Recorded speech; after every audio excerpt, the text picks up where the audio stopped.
Betapa indah saat tutup mata, di hadirat-Mu hanya meresapi, lebih dari emosi, tapi hadirat-Mu yang nyata. Seluruh otot sendi kami pun menyaksikan bahwa Tuhan ada di dekat. Sampaikan sabda firman-Mu sekalipun hamba-Mu mau terus menerus menyanyi memuji. Namun pengetahuan yang benar dan pengenalan yang betul akan Kristus harus dibagikan. Sembunyikan hamba di balik salib-Mu, supaya hamba hanya menyadari kehadiran-Mu lebih dari kehadiran jemaat. Bantu jemaat juga untuk bisa melihat salib-Mu bukan hamba-hamba-Mu, supaya kehadiran-Mu yang mereka rasakan bukan kehadiran kami. Tuhan. Terima kasih Tuhan. Dalam nama Yesus. Amin. Puji Tuhan. Berikan tepuk tangan untuk Roh Kudus. Ya begini kalau kita di dalam hadirat Tuhan, sendirian maupun bersama rasanya waktu berlalu cepat. Saya pernah punya pengalaman waktu saya lahir baru 31 tahun lalu. Saya punya komitmen 1 jam berdoa setiap hari, gak pernah bolong 31 tahun sudah. Bukan karena saya rajin, tapi karena saya haus. Tapi suatu hari saya mengalami sebuah perjumpaan pribadi dengan Tuhan waktu saya saat teduh mengalami pengalaman yang supranatural dengan Tuhan. Saya ceritakan nanti, kita baca dulu Alkitab, saya berikan judul Kuasa Saat Teduh, ambil catatan. Demi waktu, mari kita langsung membacanya, Kisah Para Rasul pasal 10, ayat 3 sampai 11 dulu. Oke? Saya baca ya. Dalam suatu penglihatan, kira-kira jam 3 petang, jelas tampak kepadanya, seorang malaikat Allah masuk ke rumahnya dan berkata kepadanya, Cornelius. Ia menatap malaikat itu dan dengan takut ia berkata, Cornelius ngomong begini, ada apa Tuhan? Jawab malaikat itu, semua doamu dan sedekahmu telah naik ke hadirat Allah dan Allah mengingat engkau. Dan sekarang, suruhlah beberapa orang ke Yope untuk menjemput seorang yang bernama Simon dan yang disebut Petrus. Ia menumpang di rumah seorang penyamak kulit yang bernama Simon yang tinggal di tepi laut. Setelah malaikat yang berbicara kepadanya itu meninggalkan dia, dipanggilnya 2 orang hambanya beserta seorang prajurit yang saleh dari orang-orang yang selalu bersama-sama dengan dia. Dan sesudah ia menjelaskan segala sesuatu kepada mereka, ia menyuruh mereka ke Yope. Keesokan harinya ketika ketiga orang itu berada dalam perjalanan dan sudah dekat kota Yope, kira-kira pukul 12 tengah hari naiklah Petrus ke atas rumah untuk berdoa. Ia merasa lapar dan ingin makan, tapi sementara makanan disediakan, tiba-tiba rohnya diliputi kuasa ilahi. Tampak olehnya langit terbuka dan turunlah suatu benda berbentuk kain lebar yang bergantung pada keempat sudutnya yang diturunkan ke tanah. Kuasa saat teduh. Saya ingin membedah kejadian-kejadian seputar hidup doa seorang rasul ternama, Petrus namanya. Mari kita lihat waktu Petrus bersaat teduh apa yang terjadi di sekelilingnya, bahkan tanpa dia sadari. Saya ingin sekali untuk memberikan penerangan lewat kuasa Roh Kudus, apa saja yang boleh terjadi, apa saja yang mungkin terjadi dan sangat mungkin Tuhan lakukan saat kita itu 1 jam berada di hadirat Allah setiap hari. Baik itu saat teduh pribadi, setiap pagi, atau mungkin sebagian di antara kita mungkin malam hari. Ada yang sebelum pergi kerja, ada yang pulang dari kerja. Pokoknya jangan kasih Tuhan waktu sisa. Komitmen is komitmen. Saat teduh pribadi itu perlu, karena itu adalah pintu rencana Allah yang luar biasa. Kita akan bahas dari Petrus nanti. Ataupun saat teduh bersama setiap hari Rabu seperti ini, kita bisa bersama-sama masuk hadirat Allah 1 jam. Sekarang coba kita lihat ayat 3, sekali lagi saya bedah. Dalam suatu penglihatan, kira-kira jam 3 petang. Jadi pukul 3 sore. Jelas tampak kepada nyanya di sini seorang pamen atau seorang perwira menengah atau perwira tinggi. Dia ini seorang tentara, orang Itali. Cornelius namanya. Tampak kepadanya seorang malaikat Allah masuk ke rumahnya. Dan berkata kepadanya, Cornelius. Pahami bahwa pada waktu ini terjadi, Petrus jauh berkilometer-kilometer jauhnya sampai berapa hari utusan Kornelius bisa sampai ke rumah di mana Petrus tinggal. Mari kita pahami dulu bahwa ketika sebelum kita doa, Tuhan itu memang sudah sediakan sesuatu.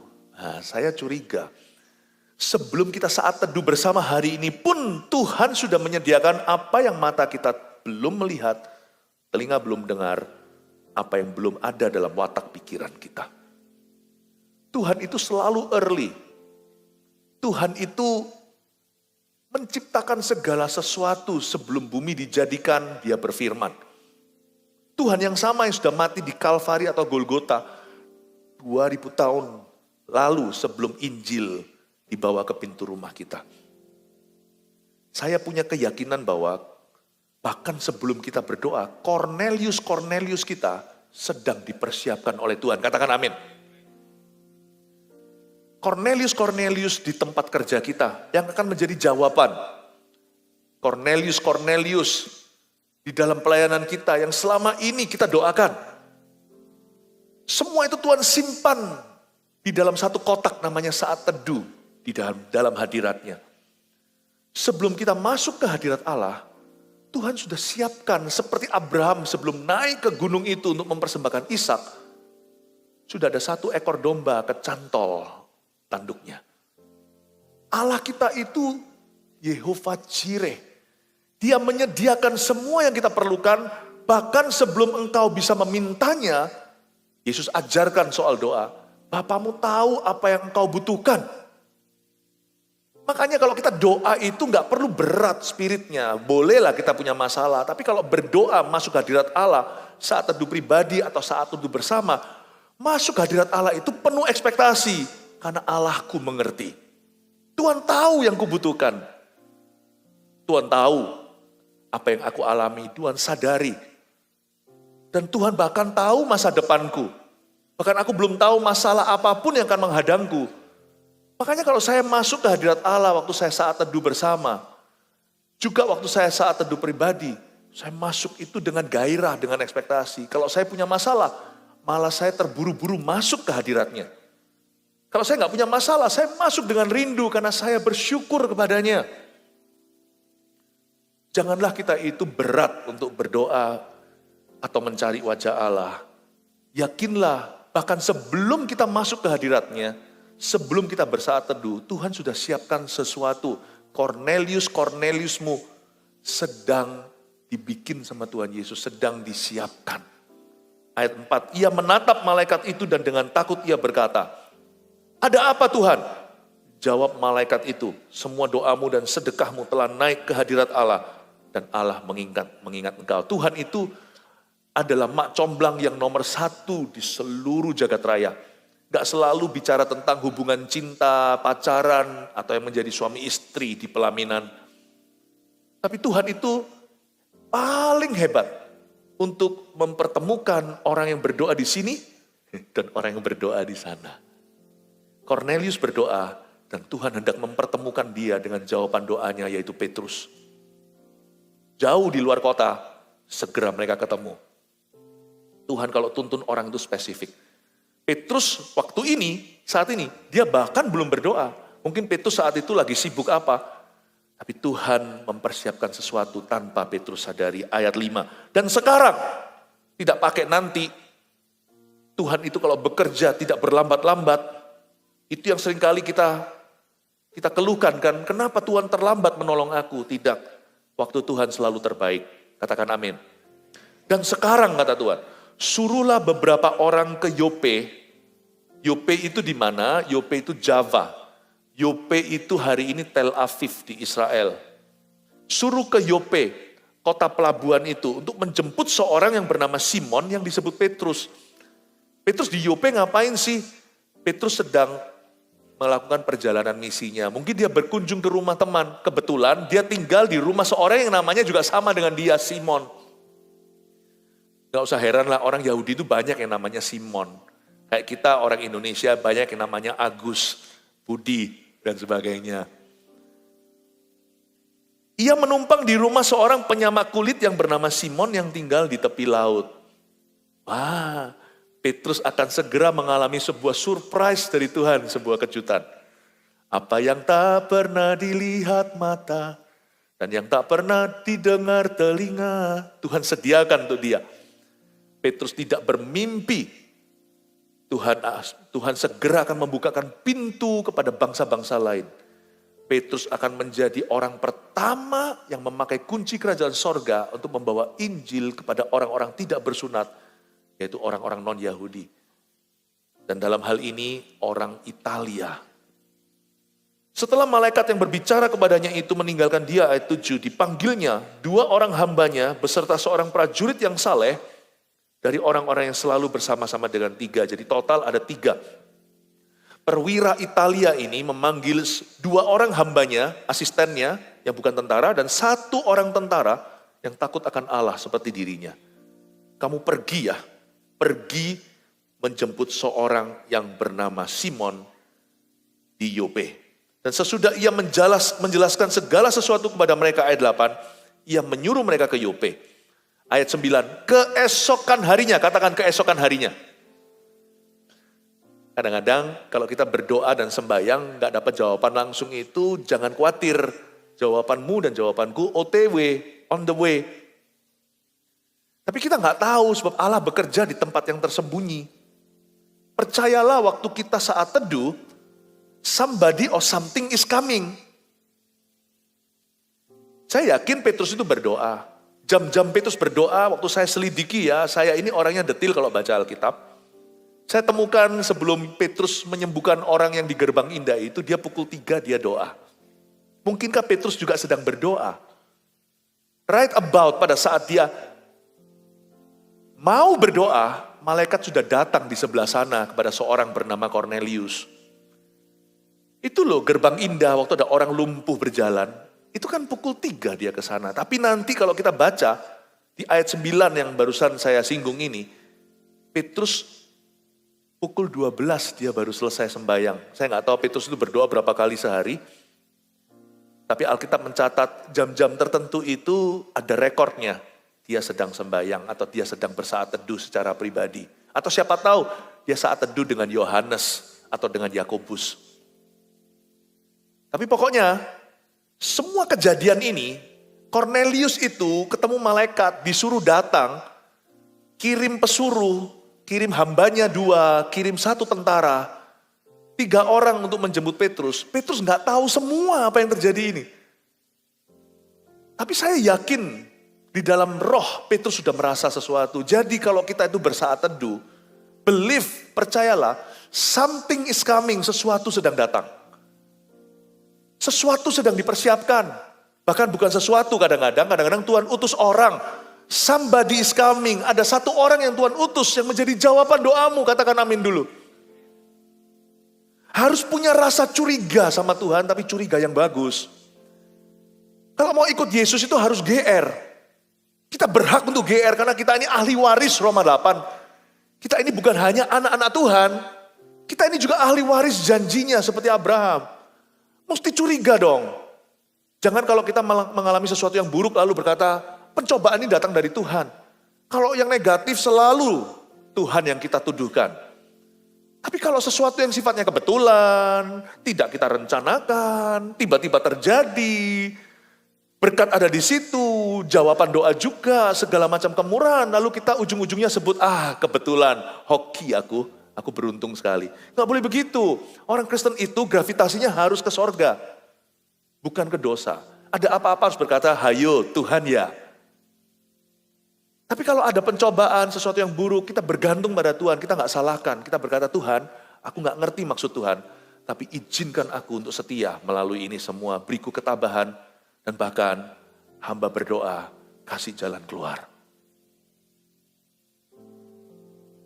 Petrus nggak tahu semua yang terjadi ini. Keesokan harinya ayat 9, baru besok, tomorrow, ketika ketiga orang itu berada dalam perjalanan OTW dan sudah dekat ke kota Yope.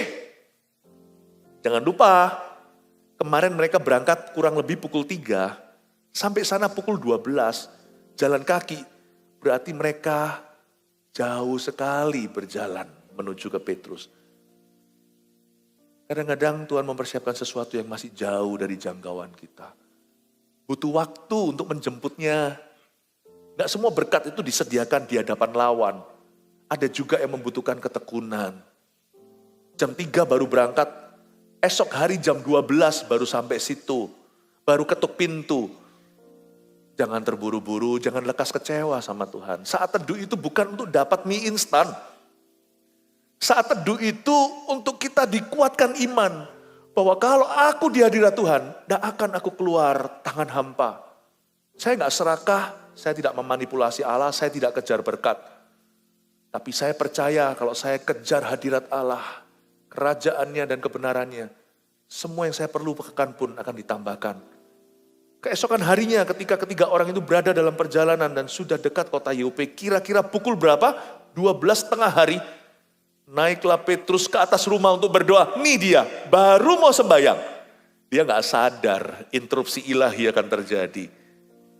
Kadang-kadang kalau kita masuk hadirat Allah terasa berat ya, apalagi kalau sudah bolong-bolong saat teduhnya, rasanya mau masuk lagi itu susah gitu. Lain cerita kalau orang yang konsisten. Tapi kalau kita udah lama gak berdoa itu rasa kayak kaku gitu. Lama gak ke gereja juga sama, risih-risih gitu waktu masuk ke gerbangnya dengan ucapan syukur, lihat orang kiri kanan menari, tepuk tangan. Kita kikuk di tengah-tengah, terjepit seperti sandwich. Petrus itu baru naik ke atas rumah untuk berdoa. Dia gak sadari. 3 orang itu sudah dekat rumah. Sometimes when your heart feels heavy. Kadang-kadang ketika hatimu merasa berat sekali. Jangan-jangan jawaban doamu sudah dekat. Katakan kanan kirinya di sini. Jawaban doamu sudah dekat. Ayat 10. Ia merasa lapar dan ingin makan. Tetapi sementara makanan disediakan, tiba-tiba rohnya diliputi kuasa ilahi. Tiba-tiba dia mengalami sebuah pengalaman supranatural dengan Allah. Saya suka ini. Kalau Petrus langsung makan, tergesa-gesa meninggalkan ruang doa, tidak ada kalimat berikutnya tiba-tiba. Ia merasa lapar baru ingin makan. Ingat ya, manusia tidak hidup dari roti saja atau nasi. Manusia hidup dari setiap firman yang keluar dari mulut Allah. Termasuk firman-firman Allah yang keluar dari mulutnya yang kita kurang paham waktu kita membacanya. Petrus ini gak ditulis di Alkitab, tapi saya bisa bayangkan dia garuk-garuk kepalanya. Apa maksudnya? Tampak olehnya. Langit terbuka dan turunlah suatu benda berbentuk kain lebar yang bergantung pada keempat sudutnya yang diturunkan ke tanah. Tiba-tiba ada karpet terbang. Tampak olehnya langit terbuka, lalu dia dapat pewahyuan. Petrus gak ngerti, tapi puji Tuhan sekalipun dia tidak paham, dia belajar berserah. Tiba-tiba rohnya diliputi kuasa ilahi. Saya bersyukur Petrus itu punya hidup doa. Kalau kita gak punya hidup doa, kita juga tidak akan mengerti rencana Allah. Kita juga akan susah dituntunnya, karena dituntun akan membangkang terus. Karena rohnya gak berserah, rohnya memberontak. Yesus suruh murid-muridnya di Getsemani, kalian mesti berdoa. Kenapa? Kalian mesti berjaga-jaga supaya jangan jatuh dalam pencobaan. Tuhan kasih lagi satu alasan. Sebab rohmu memang penurut, tapi dagingmu lemah. Kalau hidupmu mau dituntun Tuhan dalam rencananya yang ajaib, engkau harus punya hidup doa. Karena Tuhan tidak akan memaksa. Tuhan itu gak pernah menyeret orang itu masuk rencananya. Tuhan itu bekerja sama, Roma 8. Bekerja sama dalam segala perkara, baik yang baik maupun yang buruk. Dan kalau tidak berdoa, dagingmu itu akan bangkit. Dagingmu yang lebih kuat. Rohmu akan mati, minimal kering dan kelaparan. Tidak dikasih makan firman. Diisi terus dengan pengertian sendiri atau opini manusia, apalagi nasihat orang fasik. Mana bisa rohmu gagah perkasa? Aku gak akan seret kamu atau paksa. Kalau kamu tidak punya hidup doa, susah ikut aku, kata Yesus. Susah peka, susah memahami rencanaku, susah berserah ketika engkau tidak memahami sesuatu. Makanya karena Petrus punya hidup doa yang kuat, itu ternyata pintu masuk ke rencananya. Kalau Anda baca, tiba-tiba rohnya diliputi kuasa ilahi. Kapan? Waktu dia naik ke atas rumah untuk berdoa.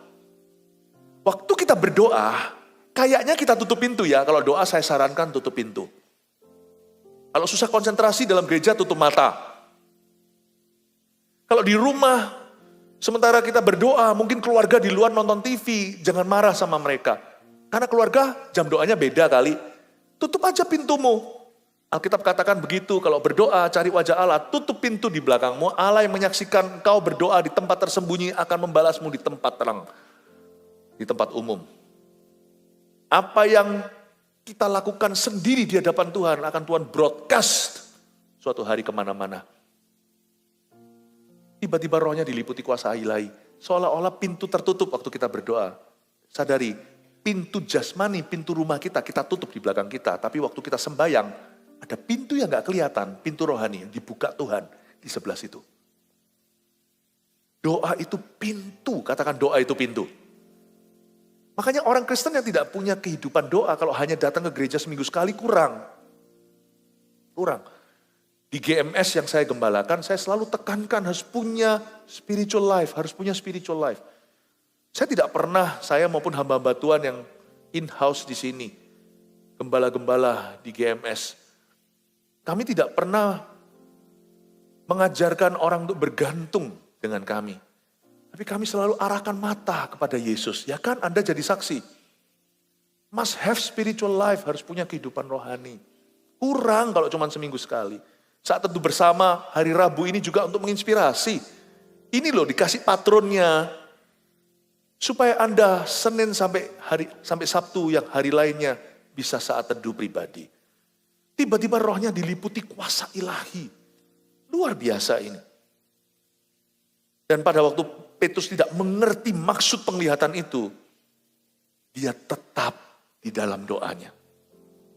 Waktu saya bertobat tahun 1992, 31 tahun lalu, hal pertama yang saya pelajari setelah saya dibaptiskan adalah memiliki kehidupan rohani. Saya ke gereja rajin tiap minggu, saya ingat kebaktian 3:30. Gereja orang-orang Indo di luar negeri jumlahnya cuma 50 orang. Tapi saya tetap tekun, tidak ada pengkhotbah tamu, gembala terus yang berkhotbah. Selain jauh, mahal lagi untuk undang orang. Saya bertumbuh tuh, karena saya ditopang dengan kehidupan rohani yang kuat. Setiap hari saya selalu bersaat teduh, komitmen saya nggak bisa diganggu gugat. 1 jam itu mesti. 1 jam saya bersaat teduh pribadi, itu dibagi. 1/2 jam saya doa dan nyanyi, 1/2 jam lagi saya renungkan firman Allah. Dan saya terus pelihara komitmen itu hingga hari ini. Sejujurnya tidak hanya 1 jam saya berdoa setiap hari, cuman saya nggak perlu cerita. Sebab nggak perlu sok-sokan atau gaya. Sebab doa saat teduh itu bukan untuk berlomba. Tapi minimal 1 jam itu nggak bisa ditawar, nggak bisa diganggu gugat. Saya mulai dengan ini waktu saya baby rohani, waktu saya masih bayi kerohanian saya. Doa saat teduh saya itu 1 jam. 1/2 jam itu doa dan nyanyi dan bersyafaat. Oh puji Tuhan waktu saya bisa berbahasa roh. Wah semakin lama saya bisa berdoa. Lalu saya 1/2 jam lagi baca firman. Mulai 2-3 pasal lalu bertambah dosisnya. Dan suatu hari waktu saya sedang berdoa 1 jam itu Tuhan lawat saya. Saya kasih cerita ya, saya mengalami ini. Tiba-tiba rohnya diliputi kuasa ilahi. Saya tidak mengada-ngada, saya tidak menambah-nambah, dan saya tidak cari-cari pengalaman supranatural. Seperti beberapa orang Kristen yang suka, yang berbau-bau roh begitu, saya nggak ngeroh orangnya. Tapi saya sungguhan dilawat. Kok tahu saya dilawat? Saya nggak berani buka mata saya, sebab saya mendengar derap kaki sekeliling saya, dan saya nggak ketakutan seperti horor begitu, tapi saya merasakan sesuatu yang mulia ada di ruangan saya. Itu pengalaman yang sangat supranatural seperti Petrus yang alami tiba-tiba rohnya diliputi kuasa ilahi. Dan saya begitu tercekamnya, begitu penuhnya dengan hadirat Allah itu. Waktu saya buka mata saya ingat di Vancouver, Kanada, tidak ada orang di rumah waktu itu. Ketika saya melek mata, saya lihat jendela, matahari sudah terbenam.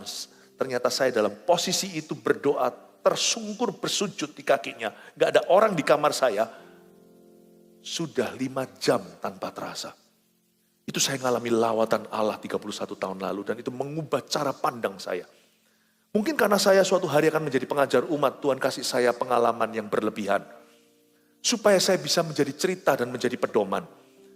Bahwa saat teduh di dalam hadirat Allah, sekalipun kita nggak mengalami sesuatu yang sensasional, Tuhan yang berderap kaki datang itu ada sungguhan di dekatmu. Sekalipun kita nggak merasa sesuatu, melihat sesuatu, mendengar sesuatu, rasanya adem ayem aja, rasanya seperti tenang-tenang aja tuh, tetap percayalah bahwa waktu kita bersaat teduh, Tuhan hadir di situ. Yang percaya berikan tepuk tangan untuk Tuhan. Dan itu membuat saya semakin sungguh-sungguh, saya tidak berani asal-asalan waktu bersaat teduh. Bahwa Tuhan itu tepat janji dan waktu. Kalau kita berkata sama Tuhan, pagi hari aku akan mencari wajahmu, Tuhan selalu ada di situ menunggu. Waktu saya pulang ke Indonesia untuk liburan sekolah sebagai mahasiswa, jam tertentu saya pasti ada di rumah. 1 jam saya berdoa sebelum keluarga kembali. Saya tidak mau korbankan waktuku dengan Yesus 1 jam itu. Bapak, Ibu, Saudara, jemaat terkasih. Karena kehidupan doa kita adalah pintu rencana Allah dalam kehidupan kita. Kalau mau terus alami rencana Tuhan, tetaplah berdoa. Ayat 17-20, dengan ini saya selesai. Petrus bertanya-tanya di dalam hatinya, apa kiranya arti penglihatan yang telah dilihatnya itu? Sementara itu telah sampai di muka pintu orang-orang yang disuruh oleh Cornelius dan yang berusaha mengetahui di mana rumah Simon. Ayat 17, Petrus sedang bertanya dalam hatinya, orang-orang itu sudah datang. Petrus bertanya-tanya, Tuhan itu selalu mempersiapkan hati dulu baru otak. Otak dia belum masuk akal. Apa sih maksudnya karpet terbang, saya lompat, semua penglihatan itu intinya. Petrus melihat karpet terbang, ada hewan-hewan najis, Tuhan bilang sembelih dan makan. Dia nggak ngerti maksudnya apa. Maksudnya itu simbolis. Jangan sebut hewan-hewan itu najis. Kalau aku sudah suruh kamu makan, berarti aku sudah menghalalkan. Petrus tidak boleh prejudis terhadap bangsa Itali yang sebentar lagi dia akan temui. Dia nggak boleh diskriminasi sama orang-orang non-Yahudi. Nggak boleh rasis. Sementara Petrus bertanya-tanya dalam benaknya, apa artinya?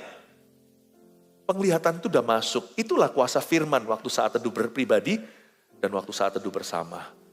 Firman yang kita terima itu kita cerna. Perlu masuk secara layer by layer. Gak tentu kita ngerti langsung, makanya penting untuk mencatatnya. Sementara dia bertanya-tanya, Allah sudah mempersiapkan hatinya untuk apa yang Tuhan akan segera lakukan, yang di luar nalurinya, di luar pengertiannya, dan belum pernah dia alami sebelumnya. Apa yang matanya belum lihat, telinga belum dengar, apa yang belum pernah berani dia pikirkan, bahkan doakan. Petrus sedang bertanya dalam hatinya, Tuhan sudah gemburkan spiritnya. Itulah kuasa saat teduh. Gak tentu waktu saat teduh kita tahu segala sesuatu, keluar langsung tahu 1 tahun ke depan akan terjadi apa. Gak tentu. Tapi hati kita disiapkan untuk apa yang akan terjadi dan untuk apa yang Tuhan mau lakukan. Ayat 18, mereka memanggil seorang dan bertanya, apakah Simon yang disebut Petrus ada menumpang di rumah itu? Dan ketika Petrus sedang berpikir tentang penglihatan itu, berkatalah roh, ada 3 orang mencari engkau. Luar biasa ya. Masih merenung tiba-tiba dengar suara Tuhan. Bangunlah, turunlah ke bawah ayat 20 dan berangkatlah bersama-sama dengan mereka. Jangan bimbang, sebab aku yang menyuruh mereka kemari. You know when we pray, God works in secret places. Waktu kita berdoa, Tuhan bekerja di tempat tersembunyi. Ada 3 poin seperti biasanya, tolong dicatat. Kuasa saat teduh, nomor 1. Mengapa ada kuasanya bersaat teduh? Pertama, sebelum kita bersaat teduh, Tuhan sudah siapkan sesuatu. Katakan lagi kepada orang di kiri kanannya, Tuhan sedang mempersiapkan Corneliusmu. Tolong balas orang yang ngomong begitu tadi. Beritahu begini, something is coming, sesuatu sedang datang. Haleluya, kasih tepuk tangan untuk Tuhan. 2, belajar dari kehidupan doa atau kehidupan rohani Petrus. Mari kita ambil konklusi ini. Hidup doa adalah pintu masuk ke dalam rencananya. The power of intimacy. Bahkan kalau kita tahu rencana Tuhan pun percuma. Maria Marta, Maria ciciknya, Marta adiknya.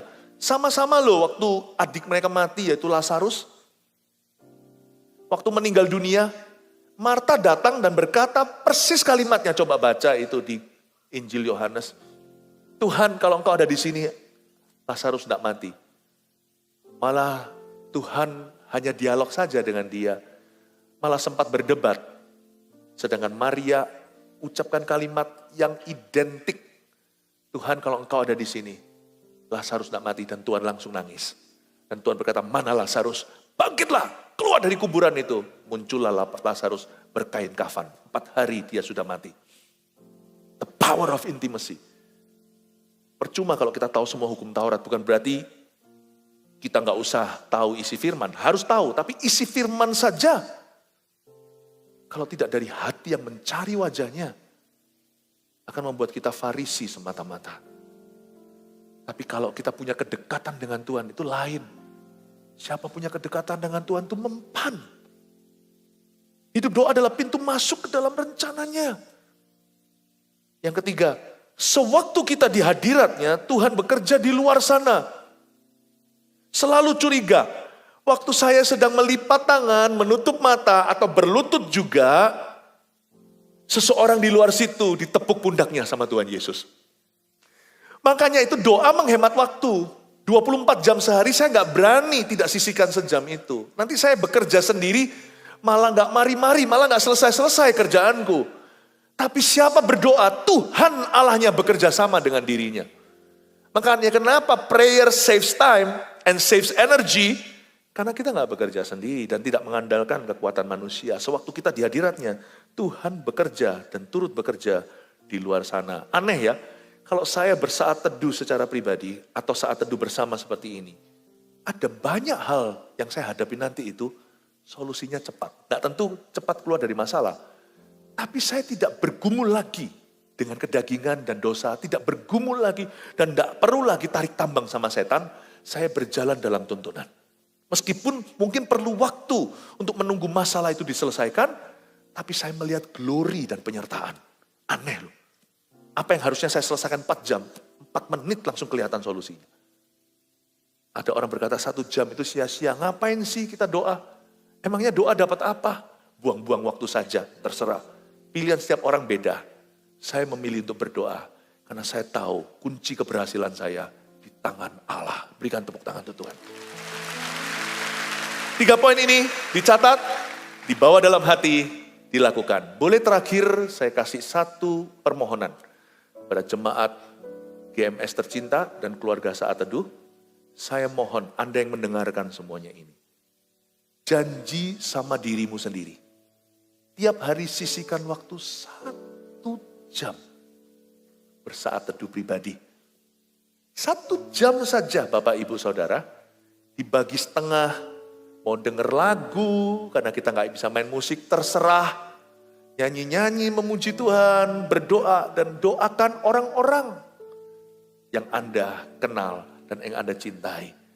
Doakan misi Yesus Kristus di seluruh dunia, doakan visi gereja. Setengah jam doa, ngobrol dengan Tuhan Yesus. Gak perlu fasilida, doa itu apa adanya. Asal dari hati, asal konsentrasi. Setengah jam berikutnya baca Alkitab, minimal 2 pasal. Kejadian sampai kitab Wahyu. Nanti kan selesai 1 tahun plus. Boleh ya, janji dengan dirimu sendiri. Berdoa bersaat teduh pribadi tiap hari 1 jam. Dan Rabu seperti ini, kita saat teduh bersama malam harinya 1 jam juga. Jesus loves you.